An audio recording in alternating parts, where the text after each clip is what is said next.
रुद्राक्ष पहनना।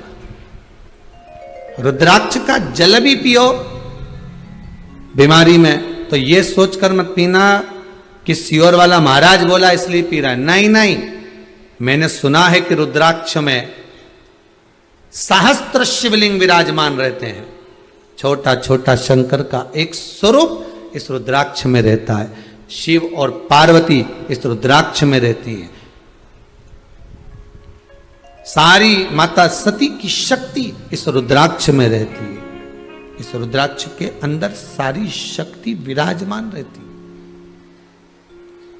तो आप सियोर वाला महाराज पर विश्वास कर कर नहीं, आप तो रुद्राक्ष पर विश्वास करो कि मुझे रुद्राक्ष पहनना है, और फिर वो रुद्राक्ष शिव दे दे। बस विश्वास होगा तो शिव देगा।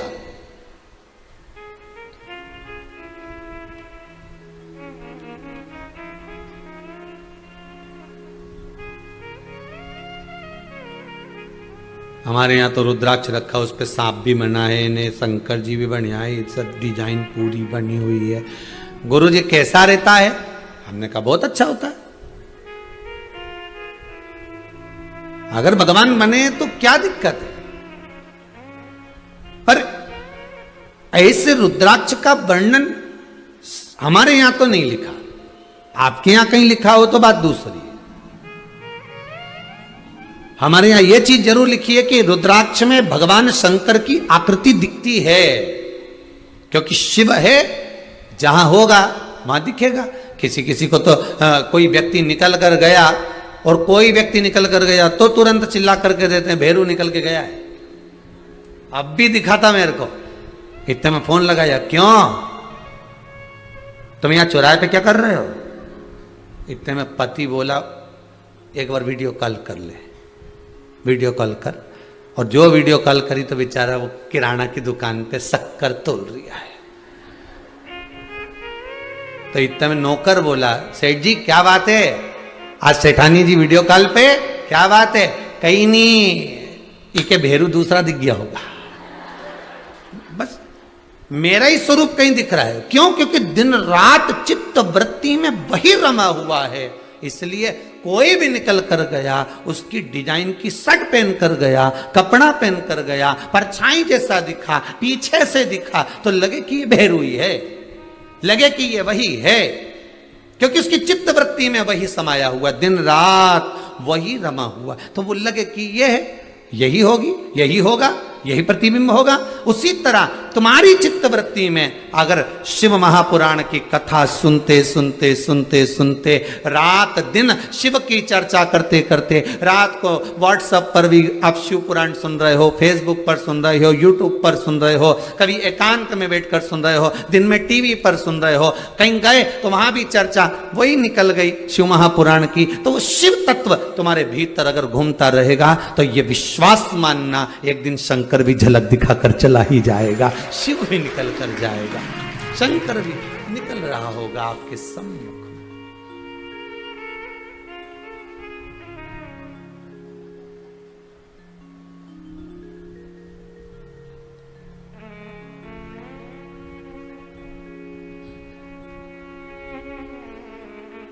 वो किसी भी रूप में आएगा, किसी भी पल, किसी भी घड़ी, किसी भी क्षण आएगा और आपके पास में से निकल कर जाएगा। एक माता कहीं से शायद बेंगलोर या आदि आदि कहीं से आई हुई है, वो कह रही थी, उनके पति कह रहे थे कि हमारी धर्म पत्नी को ऐसा महसूस हुआ एक बार कि शंकर दर्शन देकर चला गया। शिव तत्व है, हमें महसूस करा देता है कि मैं हूं। जब जब जिंदगी में दुख आया है, परिवार वाले भले साथ छोड़ दे पर महादेव ने साथ निभाया है, ये पक्का है। छोड़ दे संगी साथी, कुटुंब कबीला, पर दुख की घड़ी में अगर साथ निभाने वाला है तो वो देवादिदेव महादेव।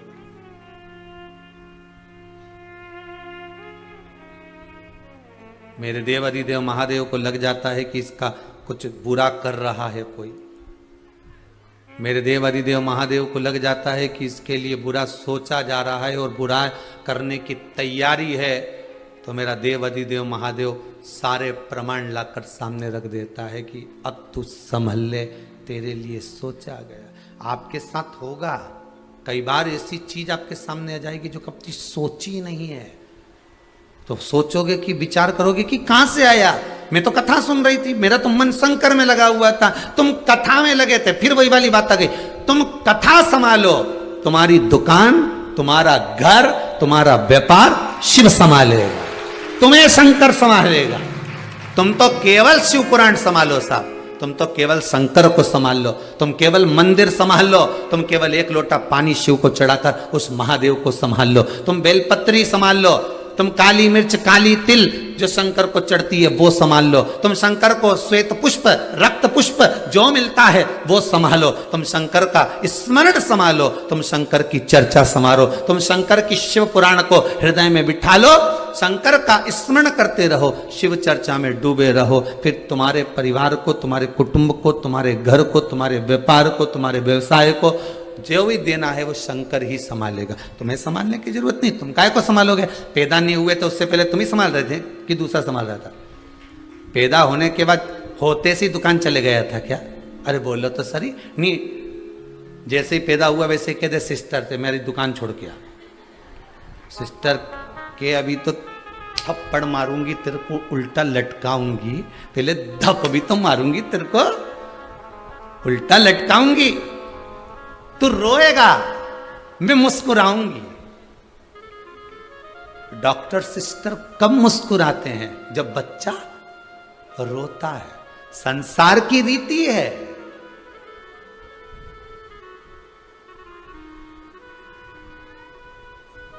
रुलाने की आदत तो संसार वालों ने निभाई है, परमात्मा ने तो मुस्कुराना ही सिखाया था। पैदा भी करा, सब पैक करके पैदा करा था कि बेटा नीचे जाएगा ना तो सब पैक के सबसे पहला काम करना मुस्कुराना।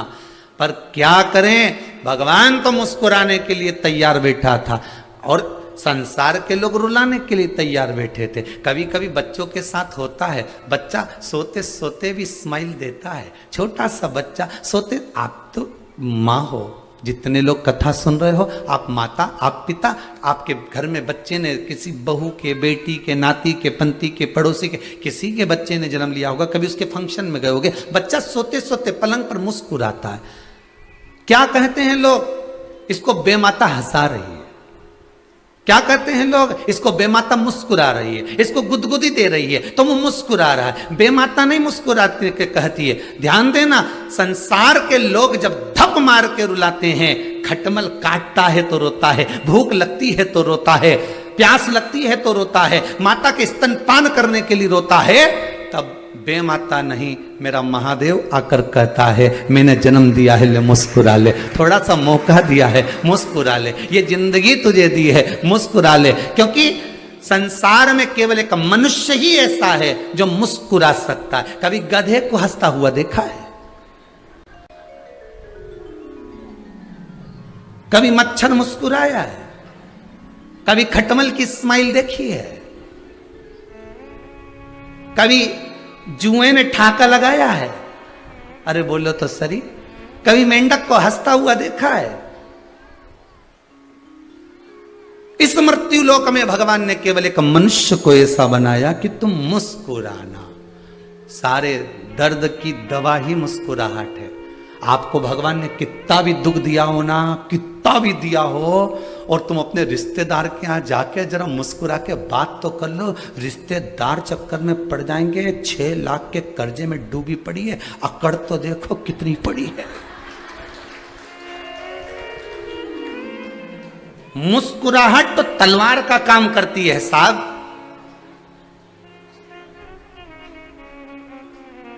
कितना भी दुख हो तुम्हारी जिंदगी में, कितना भी दर्द हो तुम्हारे जीवन में, कितना भी कष्ट हो तुम्हारे जीवन में, तुम किसी के यहां जाओ, मुस्कुराकर बात तो कर देखो, आधे से वैसे ही निपट जाएंगे टेंशन में कि इतनी मुस्कुरा क्यों रही है। कहीं पैसे मिल गए, कि लोन फाइनल हो गया, कि कहीं से कुछ हो गया, या सीहोर पहुंच गई थी कुबेरेश्वर धाम। मुस्कुराहट तो आई है, कहां से आई है ये पता नहीं पड़ पा रहा। चेहरे पर स्माइल दिख रही है, तुम मुस्कुरा रहे हो। उन्होंने तुम्हारे को गालियां देकर तोड़ा था, उन्होंने अपशब्द कहकर तोड़ा था, उन्होंने ताने देकर तोड़ा था। आपके लिए कितनी तैयारी करी थी आपको तोड़ने के लिए, हर तरह का सब कुछ एकत्रित कर कर तुम्हें तोड़ने का प्रयास करा था, पर आपकी मुस्कुराहट का तुम्हीं से तो है। आप मुस्कुराओगे, आधे से ज्यादा तो यूं ही निपट जाएंगे। इतना दुख मिल रहा है, घर में बीमार पड़े हुए हैं, बताओ तो सरी फिर भी मुस्कुरा रही है। टेंशन में हो गई कि बताओ इसको मुस्कुराने का के किसने दिया। शिव महापुराण से थोड़ा था तो सीखो तुम। जितने लोग कथा सुन रहे हो ना, बहुत प्रेम से कथा सुनकर सीखो कि जिंदगी के कितने भी दुख मिले, तकलीफ मिले, कष्ट मिले, मुस्कुराते रहो। जब तुम मुस्कुरा कर मंदिर में जाओगे तो भगवान भी टेंशन में आ जाएगा। बताओ इतनी दुखी है कि जगह जगह जाके धोख लगा रही और मेरे पास आती तो मुस्कुरा देती है। भगवान भी टेंशन में रहेगा तो शंकर भगवान भी बुलाएगा, इंद्र इधर आओ। इंद्र बोलो प्रभु इसके भाग्य में क्या लिखा है, बहुत दुख लिखा है। ब्रह्मा जी से पूछ के आओ कितने साल का लिखा है, अभी तो और चलेगा, दुख ही दुख लिखा है। शंकर भगवान ने पूछा फिर मेरे मंदिर में आके मुस्कुराती क्यों है इतना दुख आने पर, समझ में नहीं आ रही है। पार्वती जी बोल रही चिढ़ा रही है तुमको, चिढ़ा रही है। सालों निकल गए, जब कुंवारी थी तब से लोटा भर भर के पानी चढ़ा रही, पूरे सावन प्रदोष करी सीवर वाला महाराज के मुंह से सुन के। पशुपति व्रत करा, सुबह भी पूजन करी, शाम के दिया लगाया 6-6। इसीलिए मुस्कुरा रही हूं। पार्वती जी बोली मुस्कुरा नहीं रही है, चिढ़ा रही है तुमको कि तुम्हारा व्रत करने वाली इतनी दुखी, तुम्हारी उपासना करने वाली इतनी दुखी। शंकर जी बोले ऐसा, और क्या। शिव जी बोले अभी रुक जा तू। और शंकर जी के ऊपर जो इसने प्रदोष काल में, प्रदोष के दिन जो पूजन करी, अब की बार शंकर जी ने नंदी के भेज दिया, जा तो जरा इसके पीछे जा, पूरा एड्रेस लेके आ, जा तो। नंदी गया, शंकर जी के पास आया, भोलेनाथ जी साहब देखिए आया। शिव जी बोले बस कल निकलेंगे नहीं अपन, तो इसके घर पे रुक जाना 2 मिनट के लिए। नंदी बोला ठीक है प्रभु। जो नंदी पर बैठे महादेव निकले, इसके दरवाजे पर रुक गए। शंकर जी बोले चलना आगे तो बढ़, तो क्या ये उसी का घर है? शंकर है। एक बार यम के मन में आया, यमराज के मन में आया। यम ने विचार करा कि सारे देवताओं के पास में वाहन है, पर शिव जी के पास कोई वाहन नहीं है। ये स्वयं धर्मराज सोच रहा है, ये स्वयं यमराज सोच रहे हैं, विचार कर रहे हैं।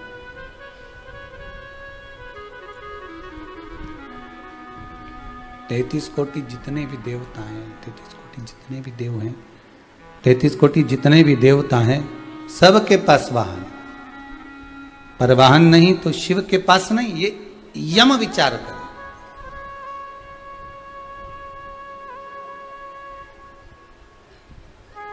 शिव पुराण कहती है, फिर यम ने ये विचार करा कि अब करा क्या जाए। तो एक काम करता हूं, शंकर के पास कोई वाहन नहीं तो मैं ही वाहन हो जाता हूं।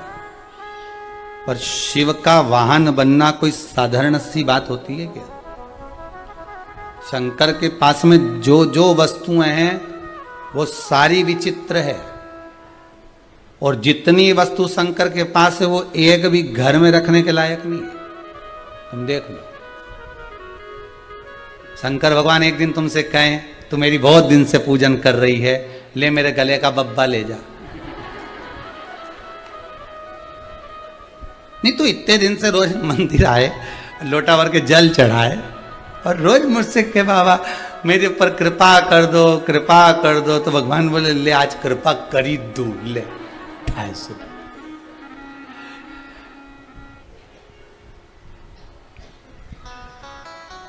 अब वही तो विचित्र बात है ना। आड़े दिन तुम्हारे सांप सामने आ जाए नहीं तो भग जाओ, और नाग पंचमी के दिन सपेरा के ढूंढ रही बुला ला, नाग देवता की पूजन करना है। अब ऐसे दिख जाता तो भाग जाती, और नाग पंचमी की कंकु चावल सब छोड़, सब अब सब छोड़े और पूजन भी करे। एक दिन शिव कह दें कि